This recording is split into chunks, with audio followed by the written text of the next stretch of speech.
Hi, I'm Miguel Canales. And I'm Neptali Montes. And you're watching In the News at CHS. Thinking about those nursery rhyming days when it was all just fun and games. Never had a care in the world. When did it all begin to change? Go back to the merry-go-round, laughing and acting like clowns. Stay in this moment till we see the sun go down. I treasure your heart of gold. I'll be your shadow when you feel alone. 'Cause nothing changes when I'm on the road. To find you happy, gotta lose control. If the time between us gets a little uneven, don't you worry, 'cause you will find me here. Never broke a promise, never been dishonest. Don't you worry, 'cause you will find me here. Oh, you can find me, find me, find me. You can find me, find me, find me. You can find me, find me. Oh wow, I feel so old. Don't you, Neptali? Not really. Well, maybe a little. Well, we're into the third week of second semester and I feel like time has really flown by. It sure has, Mikey. So it's true what they say about your final year in high school. It certainly goes by quickly. I wonder if other fellow seniors feel the same way about it. We had field reporter Marlene Rodriguez talk to our fellow seniors to see how they feel about this being their last year at CHS. Hi, I'm Marlene Rodriguez with In the News at CHS, and I'm going to interview some seniors about their senior year.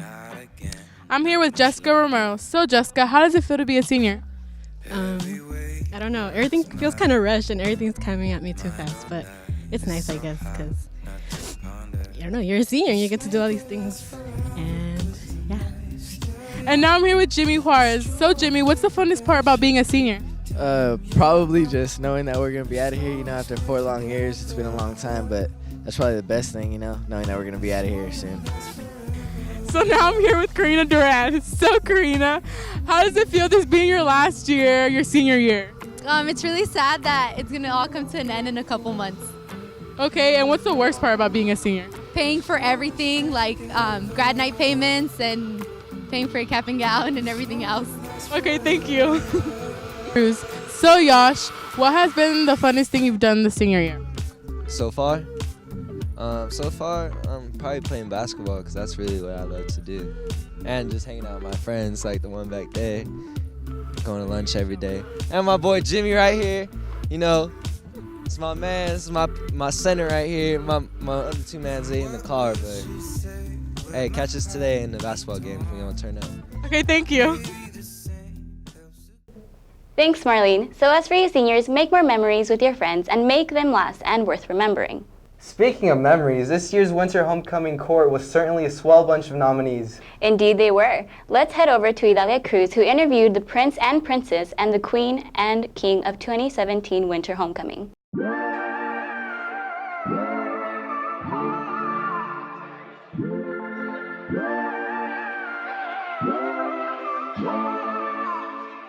She say that she a wanderlust, but she ain't seen the world so much to do at 21.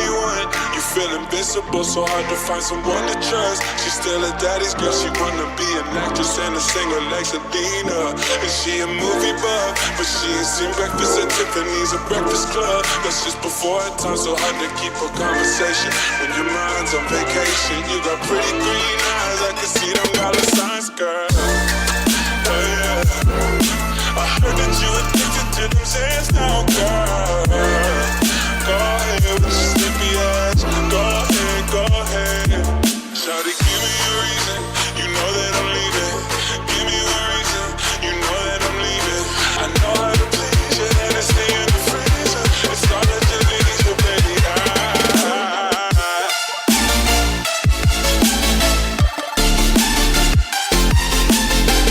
Perfect.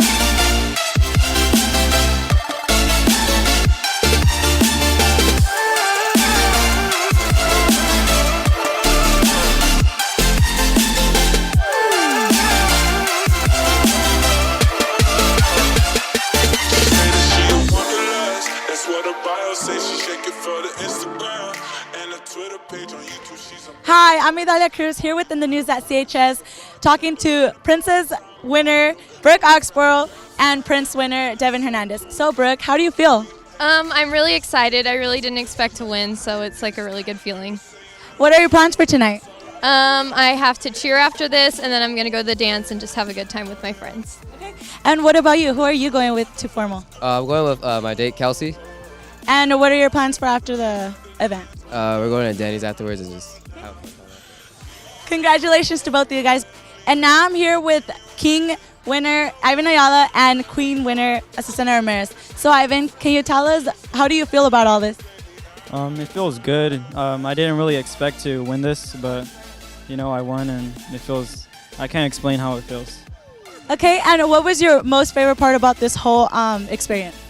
I could feel like I could say everyone's fun lunchtime activity was the one from Thursday.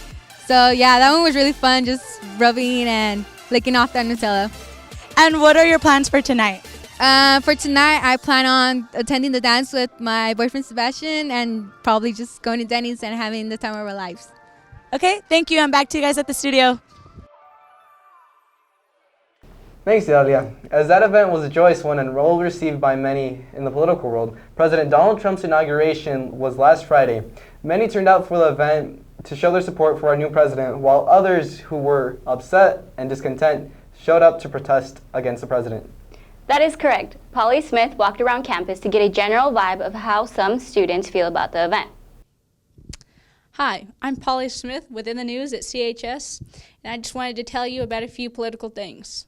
So last Saturday, there was a huge movement called the Women's March, in which women all around the world, 7 continents, came together to protest equal rights, to protest for equal rights, of course.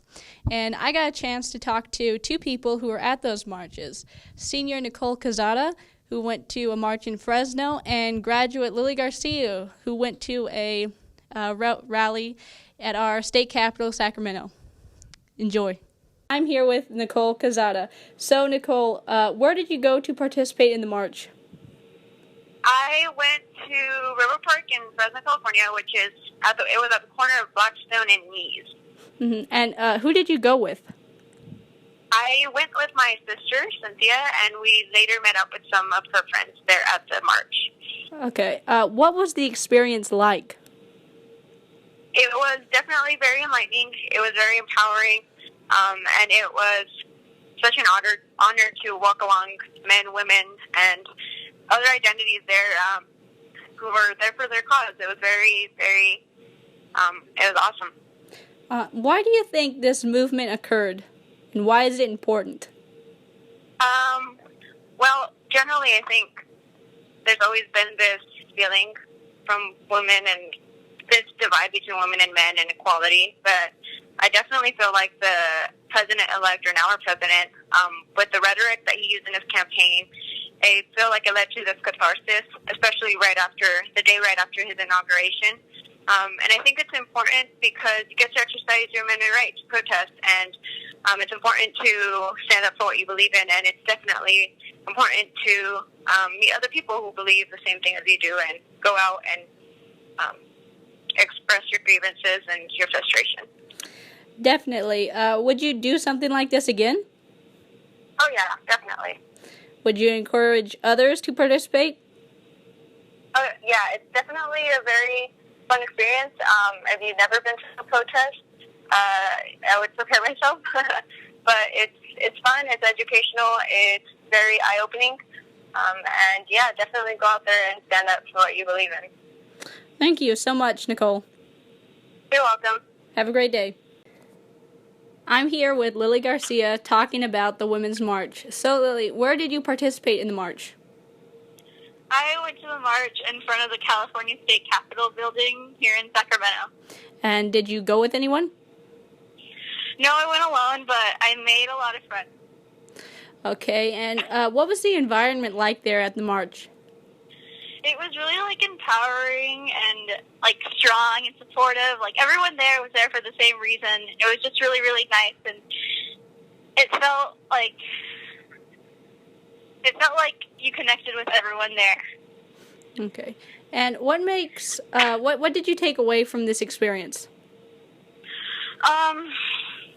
Well, I went alone, so it was a whole new experience for me because I don't usually do things like that. And so I think going really helped me feel a little bit more independent, especially because it was the Women's March. So it was kind of something that I related to a lot. And I don't know, it made me feel more comfortable and safe in Sacramento because there were so many people there, and I got to see how I wasn't really the only one that was, worried about these kinds of things.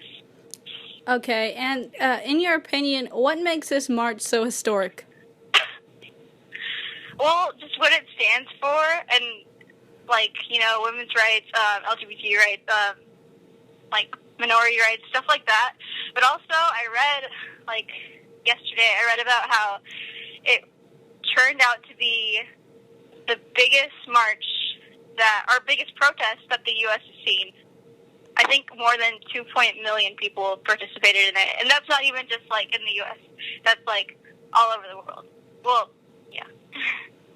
All right, and you go to college in a larger city, so protests and activism like this are around you. Do you think people here going to CHS should participate in peaceful protests like the Women's March? Oh, yeah, definitely. It's a whole new experience. It's just so great and eye-opening, and you just get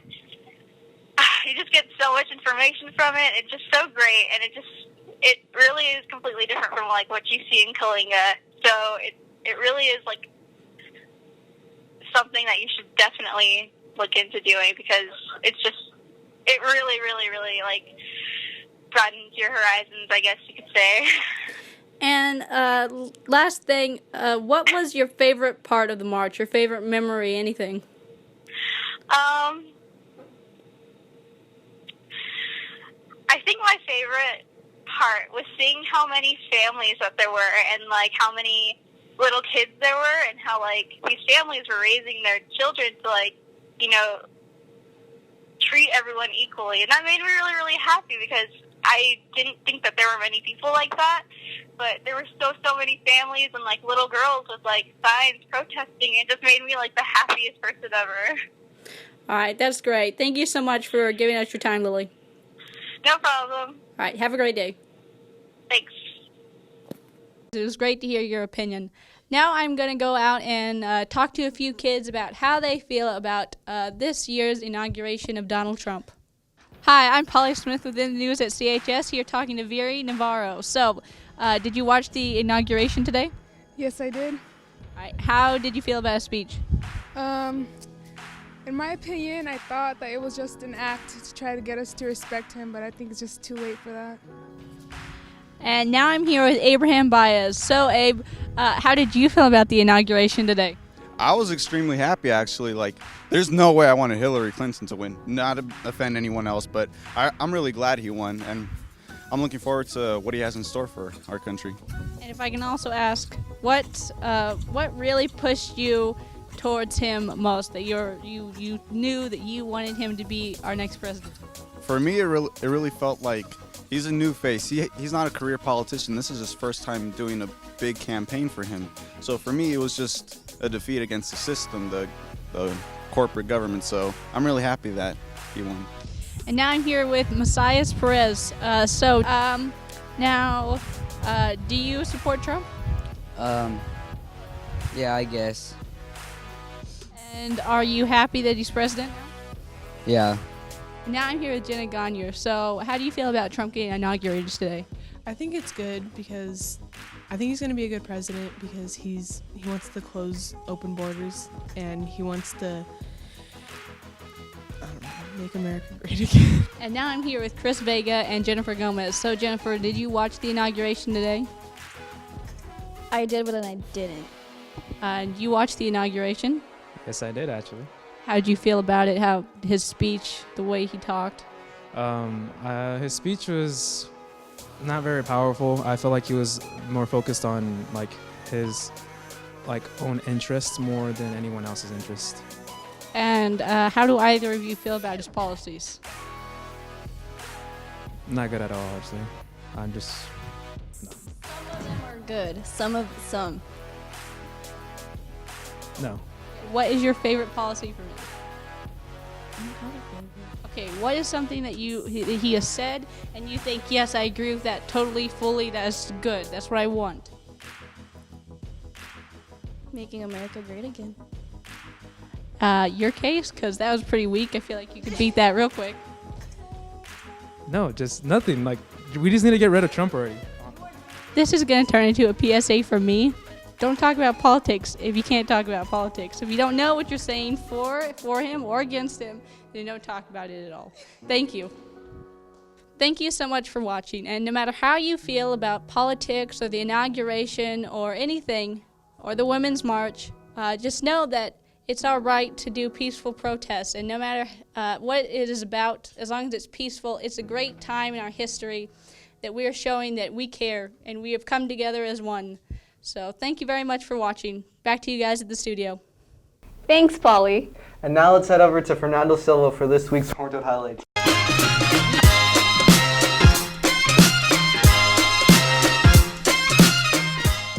So Czar, catch us up on this week's Horned Toad Highlights. Hi guys, this week was jam-packed with sporting events. Girls soccer headed over to Tranquility this past Thursday. They beat the Tigers with a final score of 7-2. Today they face off the Avenel Buccaneers at home. Come out at 5:30 to support. Oh, sweet. And what about girls basketball? Girls basketball also played against Tranquility and dominated with a powerful win by scoring 69 points. Serena Ibarra scored a team-high 21 points, and fellow sophomore Diana Magana followed with 10 points, most coming from her play in the paint. They held the Tigers to only 21 points. Come out today and show your support as they host Avenel at 5:30. You can catch both girls soccer and basketball. It should be exciting. Awesome, and what about boys sports? Unfortunately, the boys soccer game was canceled on Friday due to the rain and a flooded field. Their game was postponed to this Thursday at home, so make sure to come out and support. The boys basketball game was held and drew a large crowd. It was their winter homecoming game against Tranquility. The final score was 65-15. The boys dominated on both ends of the court. Joshua Cruz led the team in scoring and Guy Elliott had a dominating performance with 14 points, 5 rebounds, and 6 blocked shots. Great game, guys. This Friday, they travel to Avenel with 6:30 start time. But that was it for this week's Horned Toad Highlights. Thanks, Czar. And that was it for this week's episode. Now remember, if it's important, it's in the news at CHS.